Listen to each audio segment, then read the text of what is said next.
Peace and blessings, everybody. I hope today is going good for you.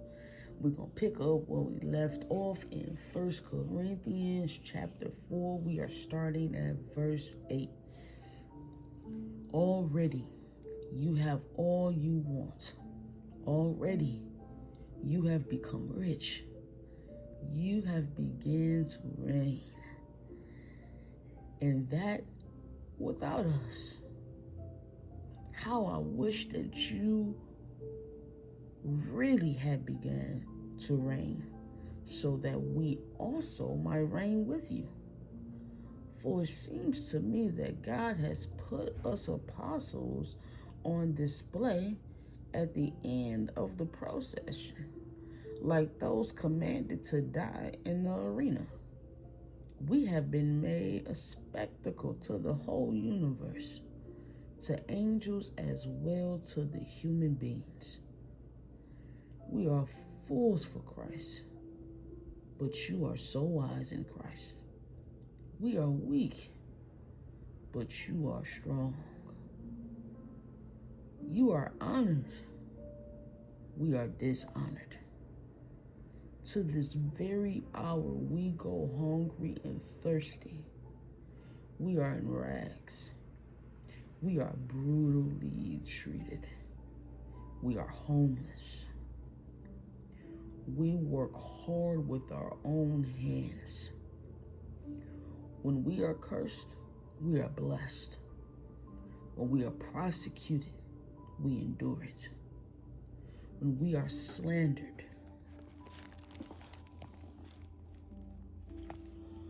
we answer kindly. We have become the scum of the earth, the garbage of the world, right up to this moment. That was a lot.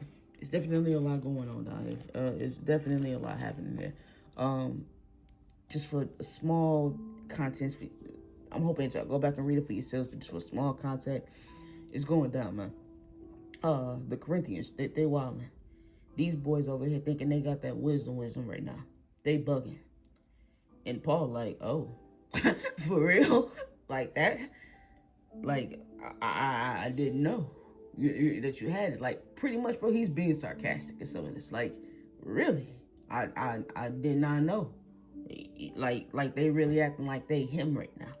And he's like, oh, you trying to be him, but as apostles, man, we here trying to serve them.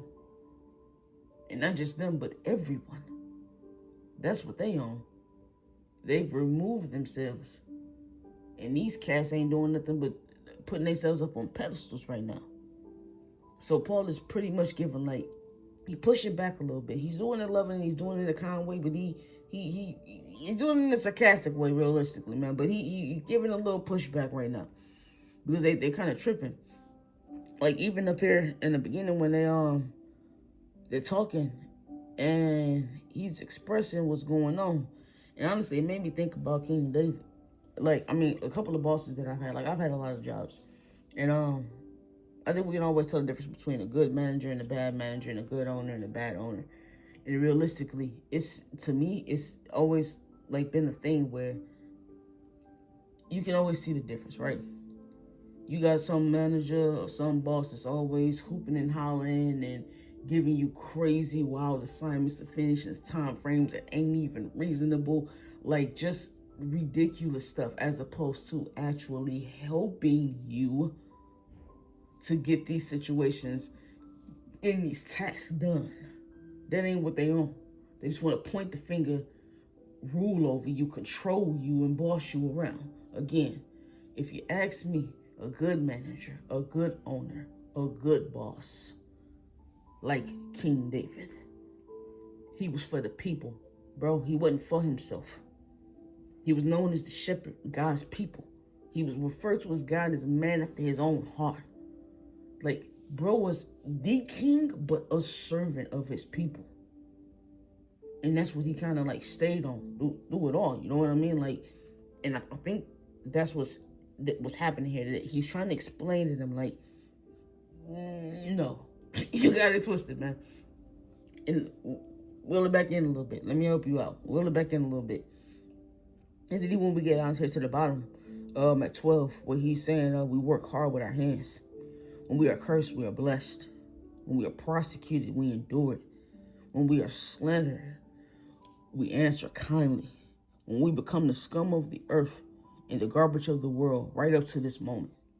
Don't get it twisted, man. There ain't no punks. This ain't no punk move being able to take all of this. If anything, and just my opinion, I pray that I ain't wrong. If I am, God, please correct me.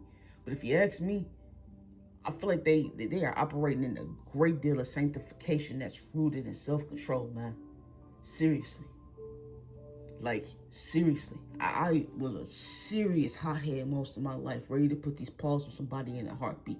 It ain't take much. Sometimes ready to pop them lids. Like, it ain't take much. Out of anger, not knowing how to control my emotions. And this here, coming off into 12 down, this ain't no punk move.